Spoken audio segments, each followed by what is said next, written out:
Several people in Karamoja region, including leaders from different diversities and Karamoja natives, are still counting losses of lives, property and livestock to the Karimojong warriors. Also, it is unfortunate, it's only Kotido that we have lost very many leaders. We have lost so far 5 of them.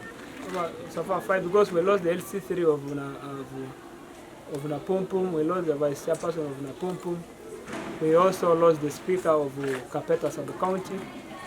Recently, we lost the LC3 of Langaroy. We have lost very many important people, like Toyan. The one was also a peace ambassador. We also lost the chairperson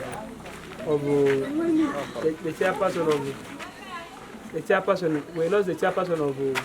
Just last weekend, the LC chairperson for Longaro, 2 UPDF soldiers and 1 civilian were gunned down at a local drinking joint by alleged warriors. Very tremendous man who was helping in mobilization for the Karachona to embrace peace. It was unfortunate for Kotido, the people of Kotido district and also government to lose a person of that caliber. We tried our best, what we are only expecting from the community to give us information. Now, in such a scenario that the LCA3 chairperson was seated somewhere and a border carried the assassins, the people who killed them, carried them, people were aware. By the time they walked there, people were aware, and nobody even attempted to warn him that you can now run away or you can get into another place. So people were aware. Local leaders now are a fear. They see you associated with the military, they say you are a PISO. You are the one who takes information to the army that so and so as a gun. So the local leaders also are now fearing, and especially with the death of... Although government has tried all avenues to restore peace and security in Karamoja through peace meetings, cordon and such operation, there are still mild cases of insecurity registered. More of people who have gone to thuggery,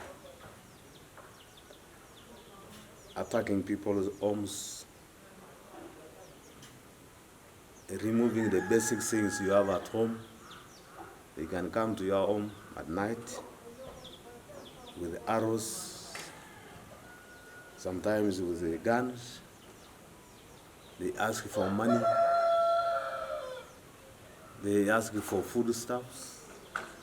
They collect your chickens. And if you try to resist, you become a victim. Information in advance. All what we need to do is information. But this thing has been on for some time, and many people want to assume that there is weakness on part of the government. I want to say there's a big weakness on the side of the community. The community have a big role, but they don't see it. According to a former command of Jai warriors, Natimu Lodweny, a resident of Nakabale in Kotido district, there are still many armed warriors in his community. Though little attention has been paid to help them reform. Even the raiders now who are from this village are saying, look at this fool who returned his gun and is now suffering. He says although he surrendered, the move is not easy and requires continuous reforms. He says government should see how we can support them. The ones that have brought the guns, they should be handled in a very special way that they should provide them with whatever they need, so that those ones who refuse to come from the bush will get ashamed, and also open a factory here, so that these Karachonas, for example, who come back home, can go and work in these factories and get... I had a myoga here where people did not get this money because they were not around. Now we have PDM. It's a reality, and anybody who can handle these resources will definitely have an improved life. Just like Natimu, 30-year-old Locham Bangatap is also a new convert who initially was a commander of warriors in Nakabe in Loletio sub-county. He got converted 2 days ago and also handed over his gun to the security forces. he has raided for over 20 years. He has read for all this time until yesterday when he became tired. And when he heard that His Excellency the President is calling upon all the armed warriors to come back and to surrender their guns to government. That is the reason as to why he came back. Meanwhile, elders and leaders from the region have thanked security forces and government for the efforts to pacify Karamoja. The efforts of government, and especially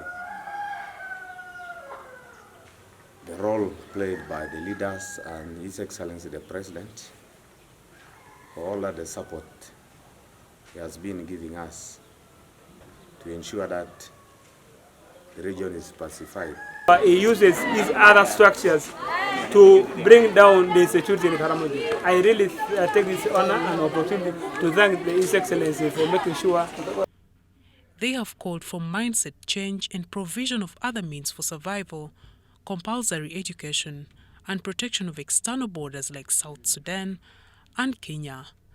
Marion Awori and Maureen Iga for UBC.